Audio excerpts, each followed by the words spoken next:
Bismillahirrahmanirrahim. Assalamualaikum warahmatullahi wabarakatuh.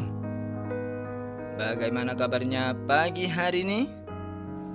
Alhamdulillah, pada pagi hari ini kita semua masih diberi kenikmatan kesehatan yang sungguh luar biasanya sekali sama Allah SWT, dan semoga untuk pembelajaran pendidikan agama Islam pada pagi hari ini kita semua mendapatkan kemudahan, kelancaran serta mendapat ilmu yang berkah manfaat fitni wa dunya wal akhirah. Amin amin ya rabbal alamin. Baiklah anak-anakku sekalian, pada pagi hari ini kita akan belajar pendidikan agama Islam dengan materi kisah teladan Luqman. Bismillahirrahmanirrahim. Luqman adalah hamba Allah yang soleh, yang mana Luqman dianugerahi banyak hikmah. Luqman tidak menerima kenabian, akan tetapi Luqman menjadi seorang ayah pilihan Allah. Dia berkebangsaan Habsyi, yang mana Luqman berasal dari kota Sudan. Luqman bekerja sebagai tukang kayu, yang mana tubuhnya pendek. Kemudian dia memiliki kekuatan dan mendapat hikmah dari Allah Subhanahu wa Ta'ala, sehingga nasihat yang disampaikan kepada anaknya diabadikan di dalam Al-Quran. Luqman adalah anak dari Baurok bin Nahur bin Tareh, dan Tareh bin Nahur merupakan nama dari ayah Azar, yaitu ayah Nabi Ibrahim alaihissalam. Luqman hidup selama 1000 tahun, yang mana dia menjadi guru Nabi Daud sebelum diangkat menjadi Rasul. Pekerjaan Luqman pada awalnya adalah tukang kayu, tukang jahit, dan mengembala domba. Kemudian dia diangkat menjadi qadhi atau hakim. Luqman diberi julukan Al-Hakim karena kebijaksanaannya. Luqman menikah dan dikaruniai banyak anak. Akan tetapi semua anaknya meninggal dunia ketika masih kecil. Semua itu dia diterima dengan ikhlas karena dia yakin bahwa semua yang terjadi adalah atas kehendak Allah Subhanahu wa Ta'ala. Selanjutnya Luqman banyak bersyukur, sebagaimana di dalam Al-Quran surat Luqman ayat 12 yang bunyinya sebagai berikut. A'udzu billahi minasyaitonir rajim. Bismillahirrahmanirrahim. Walaqad atayna Luqmanal hikmata anishkur lillah. Wa man yashkur fa innama yashkuru li nafsihi. Wa man kafara fa innallaha ghaniyyun hamid. Dan sesungguhnya telah kami berikan hikmah kepada Luqman, yaitu bersyukurlah kepada Allah, dan barang siapa yang bersyukur kepada Allah maka sesungguhnya ia bersyukur untuk dirinya sendiri, dan barang siapa yang tidak bersyukur maka sesungguhnya Allah Maha Kaya lagi Maha Terpuji. Kemudian hikmah surat Luqman ayat 12 adalah sebagai berikut. Yang pertama, Luqman adalah seorang hamba Allah yang telah dianugerahi hikmah, yaitu selalu bersyukur. Kemudian yang kedua, Allah berfirman yang artinya adalah barang siapa yang bersyukur kepada Allah maka sesungguhnya ia bersyukur untuk dirinya sendiri, yang mana bersyukur adalah berterima kasih kepada Allah atas segala nikmat yang diberikan kepada kita. Kemudian yang ketiga, Allah Subhanahu wa Ta'ala telah menganugerahi Luqman ketaatan beribadah kepada Allah Subhanahu wa Ta'ala, memiliki perasaan halus, akal pikiran, dan pengetahuan luas.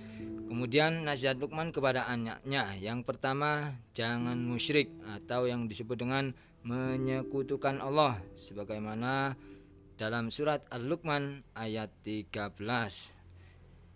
Bismillahirrahmanirrahim. Wa idh qala Luqmanu li ibnihi fahuwa ya'iduhu ya bunayya la tusyrik billah inna syirka la zulmun azim. Yang artinya, dan ingatlah ketika Luqman berkata kepada anaknya ketika dia memberi pelajaran kepadanya, wahai anakku, janganlah engkau mempersekutukan Allah. Sesungguhnya mempersekutukan Allah adalah benar-benar kezaliman yang besar, yang mana mempersekutukan artinya menyerupakan sesuatu dengan Allah. Misalnya menjadikan matahari sebagai Tuhan lalu disembah, menjadikan kayu besar sebagai Tuhan lalu dipuja dan disembah. Kemudian nasihat yang kedua adalah jangan angkuh dan sombong, sebagaimana dalam surat Al-Luqman ayat 18. Bismillahirrahmanirrahim. Wala tusa'ir khaddaka linnasi wala tamshi fil ardi maraha. Innallaha la yuhibbu kulla mukhtalin fakhur. Dan janganlah kamu memalingkan wajah dari manusia karena sombong, dan janganlah berjalan di bumi dengan angkuh. Sungguh Allah tidak menyukai orang-orang yang sombong dan membanggakan diri.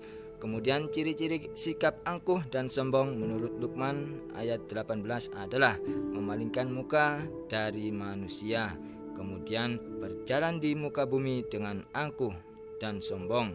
Kemudian yang ketiga adalah membanggakan diri sendiri. Luqman mengajarkan kepada anaknya untuk berperilaku rendah hati, tidak angkuh dan tidak sombong. Misalnya bertemu teman, mengucapkan salam sambil menyapa. Kemudian nasihat Luqman yang ketiga adalah hendaklah berbuat kebajikan, sebagaimana dalam surat Luqman ayat 17. A'udzu billahi minasyaitonir rajim. Bismillahirrahmanirrahim. Ya bunayya aqimis salata wa'mur bil ma'rufi wanha 'anil munkari wasbir 'ala ma asabak. Inna dzalika min azmil umur. Wahai anakku, laksanakanlah sholat dan suruhlah manusia berbuat yang ma'ruf dan cegahlah mereka dari yang mungkar, dan bersabarlah terhadap apa yang menimpamu. Sesungguhnya yang demikian itu termasuk perkara yang diwajibkan oleh Allah Subhanahu wa ta'ala. Yang selanjutnya seruan Luqman kepada anaknya yang pertama adalah dirikanlah sholat wajib maupun sholat sunnah. Sholat adalah tiang agama. Kemudian barang siapa yang menegakkan sholat berarti menegakkan agama. Dan yang terakhir, hindari perbuatan buruk atau mungkar, misalnya syirik, kemudian membenci kedua orang tua, berkelahi, mencuri, berkata kasar dan kotor, dan lain sebagainya. Mungkin cukup sekian apa yang bisa Pak Kirom sampaikan tentang kisah teladan Luqman. Semoga kita semua menjadi suri tauladan seperti apa yang diceritakan kisah teladan Luqman seperti yang Pak Kirom sampaikan tadi. Mungkin cukup sekian dari Pak Kirom, kurang lebihnya Pak Kirom mohon maaf yang sebesar-besarnya. Akhirul kalam, ihdinas siratal mustaqim. Wassalamualaikum warahmatullahi wabarakatuh.